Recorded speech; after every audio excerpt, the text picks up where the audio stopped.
Imagine being 6 feet tall at 13 years old, mixed race in the Midwest, and getting bullied so bad your mom doesn't know what to do with you. Then picture Karl Lagerfeld, yes, the Karl Lagerfeld, taking you under his wing at Chanel as a teenager, walking for the most prestigious fashion houses in Paris, building a fashion empire that defined Y2K style. Oh, and did I mention doing all this while raising 5 kids? This is Kimora Lee Simmons, the model who turned a rhinestone cat into a cultural phenomenon and made fabulosity more than just a word. She made it a lifestyle. Let's take it back to 1975 in St. Louis, Missouri, where Kimora Lee Perkins was born to a pretty unique family. Her dad, Vernon, was Black, a former federal marshal who, unfortunately, ended up in prison during Kimora's early years. Her mom, Joanne Kyoko Perkins, had an incredible story herself. Born in Korea, adopted by an American serviceman, and raised in Japan before coming to America. But growing up in Florissant, a suburb of St. Louis, wasn't exactly a multicultural paradise in the 80s. Kimora stood out, and not in the way kids want to. By age 10, she was already 5 feet 10 inches. Let that sink in. A 10-year-old girl towering over her teachers. Add being biracial in a place that didn't quite know what to make of her Asian and Black features, and you've got a recipe for serious bullying. I was called everything in the book: half-breed, mutt, Oreo, zebra. I had no friends. I was tall and really thin. Kids pushed me around, Kimora once revealed. The bullying got so bad that she was actually getting into fights. Her mom didn't know what to do, so at 11 years old, she did what any concerned mother might consider. She enrolled her daughter in modeling classes. Listen, it was either that or karate, and modeling won out. What nobody expected was that those classes would change everything. At just 13 years old, Kimora was spotted at a model search in St. Louis by an agent from Paris. Within months, this Midwestern misfit was on a plane to Paris with a modeling contract in hand. Before long, she was walking for Chanel and catching the attention of the fashion world's elite. Imagine being a teenager from Missouri and suddenly finding yourself in Paris, face to face with one of fashion's most intimidating figures, Karl Lagerfeld. Most adults would be terrified, but Kimora? She thrived. Karl took one look at this tall, exotic beauty and saw something special. While the fashion industry was still dominated by blonde, blue-eyed models, Kimora's unique look, those high cheekbones, almond-shaped eyes, and statuesque frame, represented something fresh. "Karl was like a father figure to me," Kimora once said. "He taught me everything: how to dress, how to carry myself, how to embrace being different." As a teenager, Kimora was walking the prestigious Chanel runways.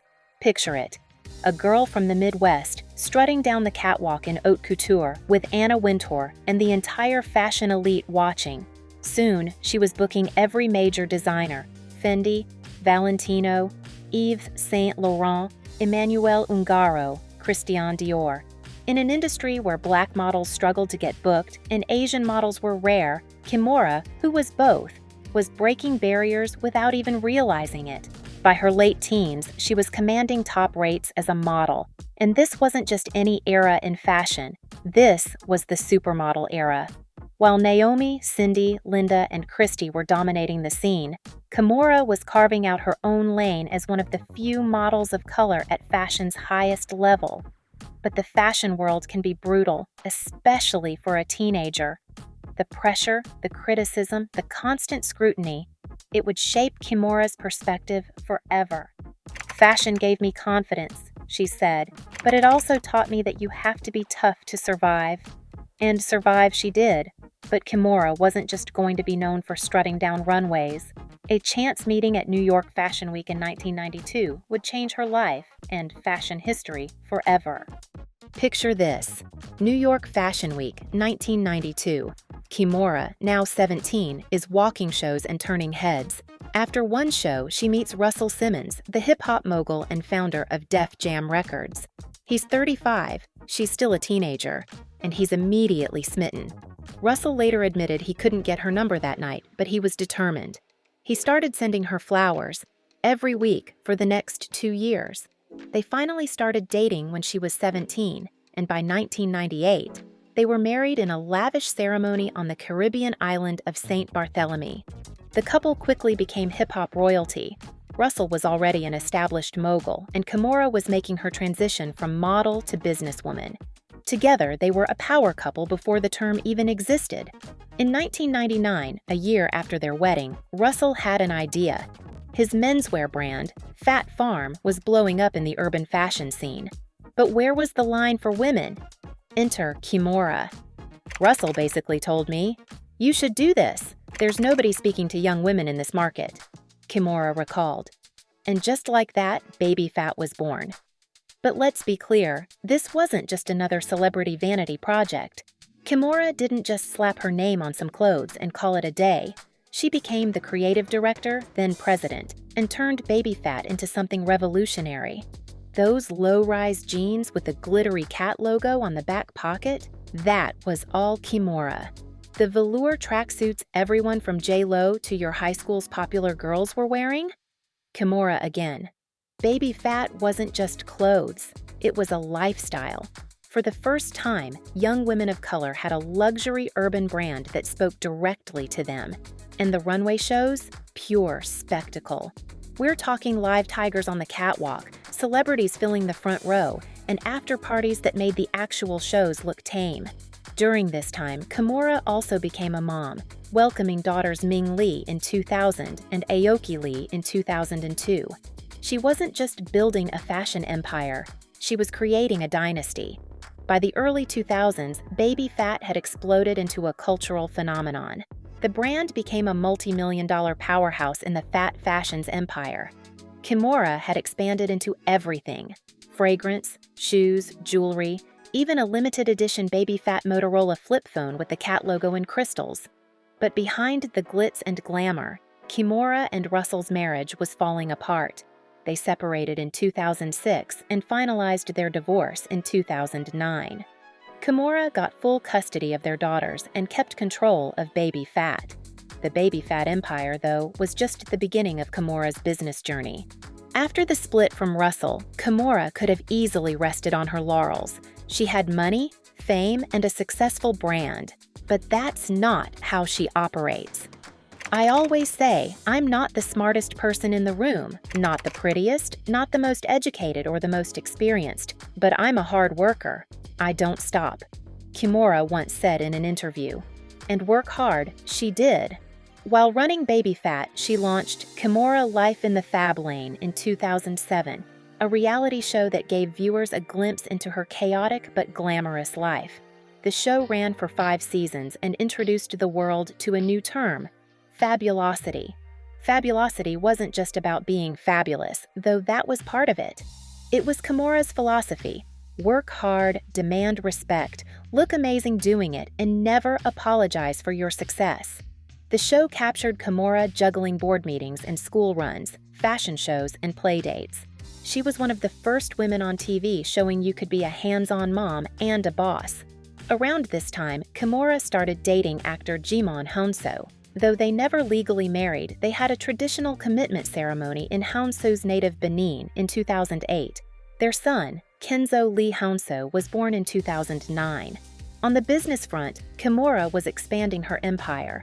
She launched KLS by Kimora Lee Simmons, a high-end designer line that showed at New York Fashion Week. She created Shinto Clinical, a skincare line based on her Asian heritage combined with Western ingredients. But in 2010, the fashion landscape was changing. The parent company that owned Baby Phat, Kellwood, was restructuring. Despite the brand's success, Kimora and Baby Phat parted ways. It was heartbreaking, she later admitted. Baby Phat wasn't just a company to me, it was my baby. But true to form, Kimora bounced back. By 2011, she had joined JustFab, an online subscription fashion retailer, now known as Textile, where she helped launch their children's line Fab Kids. Under her influence, JustFab's membership grew dramatically in just 18 months.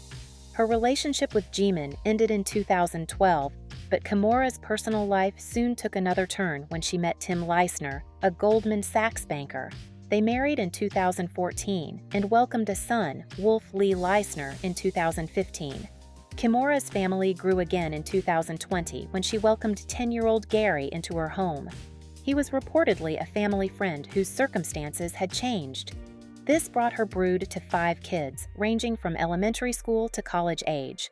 Speaking of education, Kimora herself went back to school and enrolled in a business program at the University of Southern California in 2017, showing it's never too late to further your education, even when you're already a successful mogul. Fashion is cyclical, and by 2019, the Y2K aesthetic that Baby Phat had helped define was back in style. Gen Z was obsessed with the early 2000s, the low-rise jeans, the bedazzled everything, the unapologetic glamour. And Kimora saw an opportunity. In a move that surprised the fashion world, she announced she had personally bought back her Baby Phat brand. The comeback wasn't just about nostalgia, it was about passing the torch. For the relaunch, Kimora enlisted her daughters, Ming and Aoki, now young women in their own right. Ming was following in her mother's modeling footsteps, while Aoki had been accepted to Harvard at just 16 years old. "Baby Phat is my baby. To be able to bring it back with my girls means everything to me," Kimora said at the relaunch. The new Baby Phat was designed for a new generation but kept its empowering ethos. The iconic cat was back, but with a modern twist. This period wasn't without challenges, though. In 2018, Kimora's husband, Tim Leisner, pleaded guilty to criminal charges in connection with the Malaysian 1MDB scandal, one of the largest financial frauds in history. He agreed to forfeit $43.7 million as part of his plea deal. Though Kimora herself was never charged with any wrongdoing, the situation created legal complications. In 2021, Russell Simmons filed a lawsuit claiming Kimora had transferred shares of Celsius, an energy drink company they had jointly invested in, to help pay for Leisner's legal fees. Kimora vehemently denied these allegations. But true to form, Kimora kept moving forward, focusing on her brands and her children. Today, Kimora continues to evolve. She's invested in Pellicor, a luxury spa in Beverly Hills. She's expanded her philanthropic work, supporting organizations that empower young women, and she remains a fierce advocate for diversity in fashion. Her oldest daughter Ming is now a successful model signed with Elite Model Management. Aoki graduated from Harvard in 2023 and has started her own career path. Kenzo, Wolf, and Gary are growing up with the same confidence their mother has always embodied. So what is Kimora Lee Simmons' legacy? Is it the runway shows, the billion-dollar brand, the reality TV catchphrases?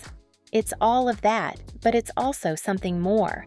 When Kimora burst onto the fashion scene in the early 90s, the industry hadn't embraced diversity.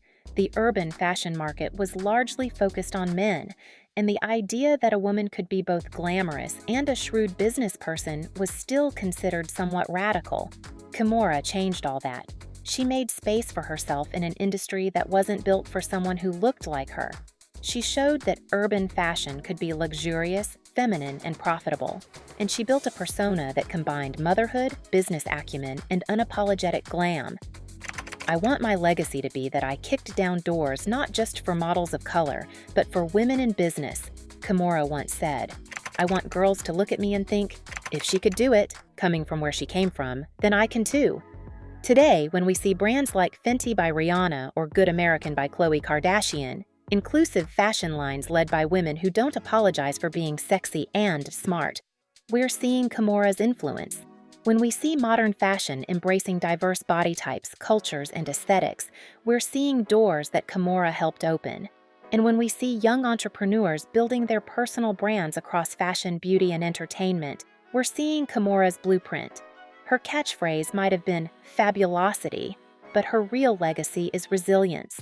From the bullied girl in St. Louis, to the teenage model in Paris, to the mogul in boardrooms, to the mom raising 5 kids, Kimora has constantly reinvented herself while staying true to her core values. In a 2021 interview, Kimora reflected, "People ask me all the time, how do you do it all? And I tell them, you just do. You get up every day, you put one stiletto in front of the other, and you keep going." That's Kimora Lee Simmons. Always moving forward, always fabulous, and never, ever apologizing for it.